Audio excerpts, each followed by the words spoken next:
नमस्कार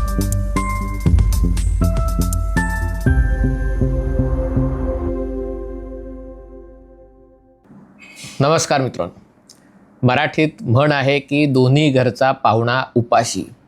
अशीच अवस्था युरोपची झालेली आहे. एरवी सगळ्या जगाला शहाणपणा शिकवणारा युरोपीय महासंघ आज एका विचित्र अडचणीत सापडलेला आहे. कारण इराणनी आपल्या टोलचं रेट कार्ड प्रसिद्ध केलेलं आहे. आपलं जसं रस्त्यावरच्या टोलला असतं की दुचाकींना टोल नाही, चारचाकींना निवडणुका आल्या की टोल नाही, छोट्या गाड्या असतील तर. पण एरवी त्यांना 40 रुपये, 25 रुपये, 50 रुपये असा टोल होता मुंबईच्या प्रवेशद्वारावर. आता गेल्या निवडणुकीत तो काढून टाकला. मग समजा तुमच्याकडे मेटाडोर, टेम्पो वगैरे असेल किंवा पिकअप ट्रक असेल तर वेगळा रेट, मोठा ट्रक असेल तर वेगळा रेट, अवजड वाहन असेल तर आणखीन वेगळा रेट. अशाच प्रकारचा टोल लावण्याबाबत कायदा इराणच्या संसदेने, त्याला मजलिस म्हणतात, संमत केलेला आहे.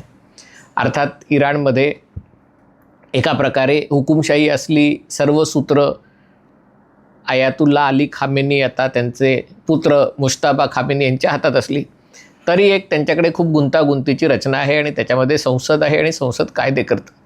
हे कायदे करणं का महत्त्वाचं आहे? कारण आंतरराष्ट्रीय राजकारणात, आंतरराष्ट्रीय कायद्याच्या अनुसार काम करताना तुम्हाला सगळं एक व्यवस्थेनुसार केलं आहे हे दाखवावं लागतं. आणि होर्मुझची सामुद्रधुनी आहे ती इराण बंद करू शकत नाही. याचं कारण म्हणजे जरी त्यातली जहाजं इराणच्या टेरिटोरियल वॉटर्स, म्हणजे प्रत्येक देशाच्या समुद्र किनाऱ्यापासून काही अंतरापर्यंत त्यांची हद्द, सागरी हद्द असते, आणि तिथून ती जहाजं जात असली तरी देखील युद्धाच्या प्रसंगी काही गोष्टी करता येतात. शत्रुदेश, मित्रदेश असा त्याच्यामध्ये भेदभाव करता येतो. नेमक्या याच तरतुदींचा वापर करून इराण एक नवीन टोल यंत्रणा उभी करण्याचा प्रयत्न करते. होर्मुझच्या सामुद्रधुनीत गंमत अशी आहे की जिथून मोठी जहाजं जाऊ शकतात असा भाग फक्त 2 मैलाचा आहे. म्हणजे जा ये करण्यासाठी मिळून, म्हणजे एका बाजूने वाहतुकीसाठी जेमतेम 1.5-2 किलोमीटर एवढीच जागा आहे. आणि हा भाग ओमान आणि इराणच्या मधनं जातो.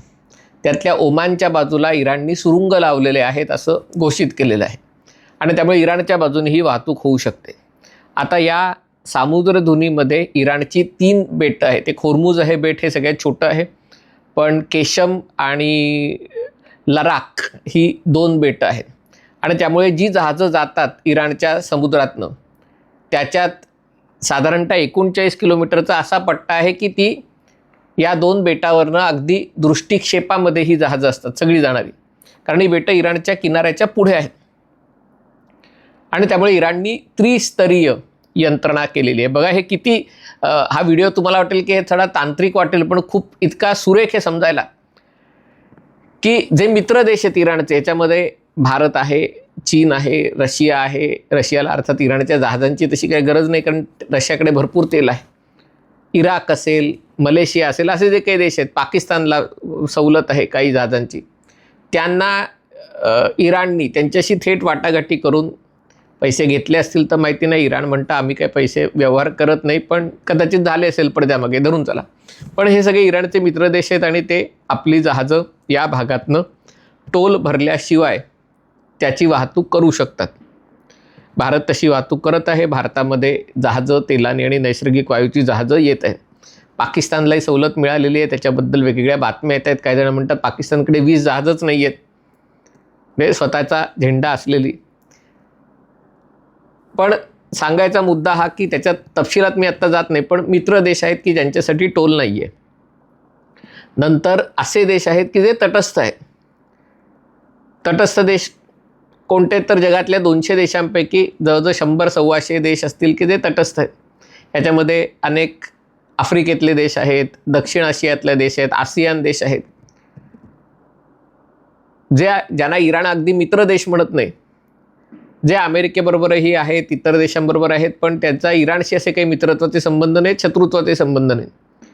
त्यांच्यासाठी साधारणतः $20 लाख एका जहाजासाठी, कारण त्यांना एस्कॉर्ट करण्यासाठी, कारण आपले जे मित्र देश नाहीत त्यांच्यावर भरोसा ठेवता येत नाही, आणि म्हणून त्यांना एस्कॉर्ट करण्यासाठी इराणच्या बोटी या सगळ्या प्रवासात त्यांच्यासोबत जाणार आणि त्याची फी लावली पाहिजे. म्हणजे ती फी $20 लाख आहे का नाही, पण फी लावली पाहिजे म्हणून $20 लाख त्यांना भरायचे.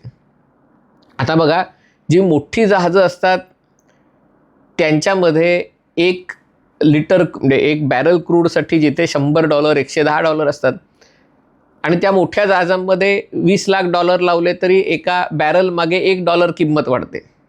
पण त्या किमतीबरोबरच इन्शुरन्स विम्याची किंमतही महाग होते. कारण एरवी हा विमा $40,000 असायचा एका जहाजासाठी, तो आता 5 लाख, 10 लाख, $15 लाख इतका झाला आहे.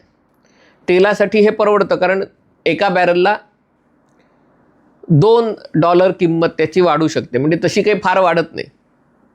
$2 म्हणजे समजा ₹200 वाढली म्हणजे एका लिटर मागे 30-40 रुपये ही किंमत वाढू शकते.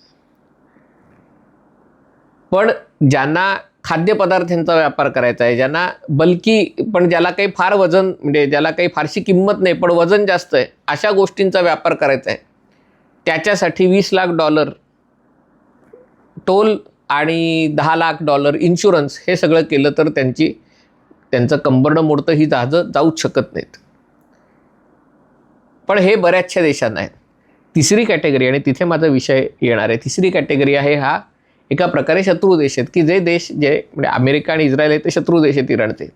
पण जे देश आहेत ज्या देशांनी इराण विरुद्ध या ना त्या प्रकारचे निर्बंध लादलेले आहेत इराणला दहशतवादी राष्ट्र घोषित करून, अशामध्ये युरोपीय महासंघ आहे, याच्यामध्ये ऑस्ट्रेलिया आहे, याच्यामध्ये कॅनडा आहे, काही प्रकारे जपान, कोरिया, म्हणजे ते वेगवेगळ्या प्रकारचे निर्बंध लादलेले. पण जर तुम्ही आमच्या विरुद्ध निर्बंध लादत असाल तर आम्ही तुमच्या जहाजांना वाहतूक करूच देणार नाही. बघा, म्हणजे युरोपीय महासंघ याच्यात मधल्यामध्ये अडकलाय, कॅनडा अडकले, कॅनडाकडे पण तेल आहे, जपान अडकलाय, ऑस्ट्रेलिया अडकले, सिंगापूर याच्यामध्ये अडकलं असेल. पण जे तटस्थ देश आहेत त्या तटस्थ देशांना जे फी भरायचे, समजा धरून चला $20 लाख भरायचे, ते पैसे त्यांना डॉलरमध्ये नाही भरायचे, ते पैसे त्यांना इराणचं चलन रियाल आहे त्याच्यामध्ये भरायचं आहे. आता त्याच्यात पुन्हा बघा गंमत अशी आहे की रियालचा अधिकृत रेट क्ष आहे, कारण तो सगळ्या आकडा काही त्याच्या काही हजार काही लाखात गेलेला आहे. म्हणजे समजा धरून चला $1 तुम्हाला 95 रुपये मिळतात, पण जेव्हा बाजारात सगळ्यांना डॉलर हवे असतात तेव्हा बँकामध्ये जाऊन तुम्हाला अधिकृतरित्या डॉलर मिळत नाही. काळा बाजारात घ्यायचा तर अधिकृत रेट 95 रुपये असतो, पण तुम्हाला $200 दिला तरच डॉलर मिळतो आणि मग तुम्ही जे काही पैसे पडतात ते त्याला तुम्ही डॉलर घेता. अशीच अवस्था इराणच्या रियाल या चलनाची झालेली आहे. सरकारचा अधिकृत रेट समजा $100 होता किंवा 100 रियाल असेल, कारण तो काही हजारात होता, तर काळ्या बाजारात त्याची किंमत 100ची किंमत 200, 300, 500 अशी झालेली. आता इराणनी ही टोल वसुली रियालमध्ये करायला सुरुवात केल्यामुळे आणि ती अशा पद्धतीने इराणला ते पैसे द्यायचे की कारण स्विफ्ट ही व्यवस्था आहे ती अमेरिका आणि युरोपच्या ताब्यात आहे आणि त्याच्यामुळे त्याच्यातनं हे पैसे ट्रान्सफर करता येणार नाहीत आणि त्यामुळे ते पैसे ट्रान्सफर करायला तुम्ही चीनी पेमेंट गेटवे सिस्टीम वापरावी लागेल किंवा रशियन सिस्टीम वापरावी लागेल आणि तुम्हाला रियालमध्ये पैसे द्यावे लागतील. तुम्हाला रियालमध्ये पैसे लागले की तुम्हाला रियाल विकत घ्यावा लागेल. रियाल विकत घेण्यासाठी बघा, रियाल तुम्ही विकत घेतलात की रियालची किंमत वाढते. आतापर्यंत रियाल हे सगळ्यांना नकोसं असलेलं चलन झालेलं, कारण इराणकडे तेल असून रियाल कोणी घेत नाही, कारण घेऊन त्याचा उपयोग नाही. आता हा टोल भरायला रियालमध्ये पैसे भरायचे असल्यामुळे रियालची किंमत वाढते आणि रियालची किंमत वाढल्यावर इराणची अर्थव्यवस्था जी डुबलेली असते ती तरंगते, कारण इराणच्या लोकांकडे हवे तेवढे रियाल आहेत. त्या रियालची किंमत वाढली की लोकांची पैसा खर्च करण्याची शक्ती वाढते. आणि इराणचं म्हणणं आहे की याच्यामुळे काय होतं, आम्ही कुठल्या आंतरराष्ट्रीय कायद्याचा भंग करू शकत नाही. तुम्हाला जायचं कोर्टात तर जा, आंतरराष्ट्रीय न्यायालयात जा, तिथे काही महिने काही वर्षही हा खटला चालू शकतो. आणि इतर देशांनीही अशा प्रकारे इजिप्त सुएझ कॅनलवर टोल लावतो, पण अर्थात सुएझ कॅनल हा फ्रान्स आणि ब्रिटननी बांधला आणि तो इजिप्तनी त्याचं राष्ट्रीयकरण केलं, पण तो मानवनिर्मित असल्यामुळे त्याच्यावर टोल लावतो आणि त्यामुळे तसा टोल होर्मुझच्या सामुद्रधुनीवर लादता येत नाही. परंतु विशेष परिस्थितीचं निमित्त करून, युद्धाचं किंवा सुरक्षेचं निमित्त करून इराण हा प्रयत्न करते आणि त्याच्यामुळे वर करणी दिसायला ही छोटीशी गोष्ट असली तर या गोष्टीमुळे अमेरिकेच्या डॉलरला आव्हान दिलं जातं आहे, अमेरिकेच्या वर्चस्वाला आव्हान दिलं जातं आहे आणि त्यामुळे अमेरिका ही गोष्ट कदापि सहन करणार नाही. अमेरिका त्याच्यासाठी ही होर्मुझची सामुद्रधुनी खुली करण्यासाठी काय करेल, काय करायला जाईल, करेल, यशस्वी होईल का, करेल आणि फसेल कल्पना नाही. पण अमेरिका होर्मुझला असलेला इराणचा वेढा तोडायचा प्रयत्न करेल, त्याच्यातनं युद्धाचा भडका आणखीन उडेल. पण धरून चला अमेरिकेने हात झटकले जाऊ दे. आणि ट्रम्पचा आजचं जर ट्विट बघितलं तुम्ही, ट्रूथ बघितलं, त्याच्यात ट्रम्पनी काय म्हटलं आहे की तुम्ही आमच्यासाठी सैन्य पाठवलं नाही ना, आता भोगा आपल्या कर्माची फळं. कोणाला म्हटलं आहे? आपल्याच मित्र देशाने म्हटलं आहे. कारण अमेरिकेचं हे खरंच आहे, कारण अमेरिका त्याच्यावर काय अवलंबून नाही आहे. अमेरिका जगातला सगळ्यात मोठा तेल उत्पादक देश आहे आणि त्यामुळे तसं अमेरिकेला रिफाईंड तेलाची गरज आहे, जी त्यांच्याकडे थोडीशी कमी आहे. पण अन्यथा अमेरिका तेल निर्यात करणारा देश आहे आणि त्यामुळे अमेरिकेला आखातातल्या तेलाची फारशी काही गरज नाही आहे. आणि त्यामुळे अमेरिका म्हणते की हे आम्ही तुमच्यासाठी करत होतो, पण तुम्ही आमच्यात सहभागी झाला नाहीत. आता आम्ही तुम्हाला तेल मिळावं याच्यासाठी आम्ही आमची सुरक्षा कशाला धोक्यात घालू. आता तुम्हाला जर तेल हवं असेल इराणकडनं तर तुम्हीच इराणशी युद्ध करा, नाही तर वाटाघाटी करा, काय कराल ते करा. आता याच्यात एक भीती आहे की युरोपीय देश इराणवरती निर्बंध हटवतील का, तरी प्रॉब्लेम मग अमेरिका निर्बंध घालेल, अमेरिका युक्रेनमधनं हात काढून घेईल. जर निर्बंध हटवणार नसतील तर मग इराणविरुद्ध युरोपीय देश लढणार आहेत का, ती शक्यता कमी वाटते. कारण युरोपीय देशांची लढायची ताकद नाही आहे. युरोपीय देश प्रवचन छान देऊ शकतात पण लढू नाही शकत. आणि त्यामुळे एका प्रकारे ह्याच्यातनं असा विचित्र योगायोग असा आहे की असं झालं तर अमेरिका आणि इराण एकत्र आल्यासारखं झालं आहे. दोघं एकमेकांची लढत आहेत, पण दोघं मिळून युरोप आणि इतर अमेरिकेच्या मित्र देशांची ठासत आहेत. आणि त्यामुळे ही एक खूप विचित्र पण गुंतागुंतीची परिस्थिती आहे. आत्ता भारत याच्या चांगल्या बाजूला आहे. म्हणजे भारताला आत्तापर्यंत अजून कोणी असं म्हणलेलं नाही की भारत शत्रुदेश आहे. कोणी असं अजून सुचवलेलं नाही की भारत टोल देऊन त्या कॅटेगरीमध्ये आहे. भारत मित्र देश आहे, कारण भारताकडे ब्रिक्स देशांचं यजमानपद आहे. भारत इराणला अनेक गोष्टींचा पुरवठा करू शकतो. पण भविष्यात भारतासाठीही ही एक थोडीशी अडचणीची वाटणारी गोष्ट आहे. कारण या गोष्टीमुळे, इन्शुरन्समुळे आणि या सगळ्यामुळे भारताला तेल आणि नैसर्गिक वायू मिळतो, पण भारताचा अन्नधान्याचा सगळ्यात जास्त निर्यात आखाती देशांना होते. एवढा इन्शुरन्स असताना आपला व्यापार आखाती देशांची होऊ शकत नाही.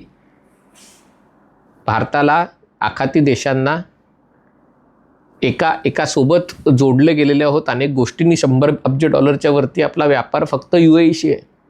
हा व्यापार मोठ्या प्रमाणावर प्रभावित होणार आहे, आपला निर्यात मोठ्या प्रमाणावर प्रभावित होणार आहे. आणि त्यामुळे आत्ता भारतासाठी ही सकारात्मक बाब असली, चांगली बाब असली तरी भविष्यात ती असेल की नाही हे सांगता येत नाही. इराणनी एका प्रकारे हा टोल लावून आंतरराष्ट्रीय व्यवस्थेला आव्हान द्यायचा प्रयत्न केला आहे. आता हे म्हणजे काय, उडता तीर स्वतःच्या पार्श्वभागावर झेलणं असं कधी कधी म्हणतात. आता अमेरिका हा तीर स्वतःच्या पार्श्वभागावर झेलतं का युरोपला सांगतं की तुम्ही झेला तीर, आम्हाला काही त्याच्याशी पडलं नाही आहे. त्याच्यावर या संघर्षाचं भविष्य अवलंबून आहे. हा व्हिडिओ आपल्याला आवडला असेल तर कृपया लाईक करा, शेअर करा आणि चॅनल सबस्क्राईब करा. एवढीच मी विनंती. तुर्तास इथेच थांबतो. पाहत रहा MH48.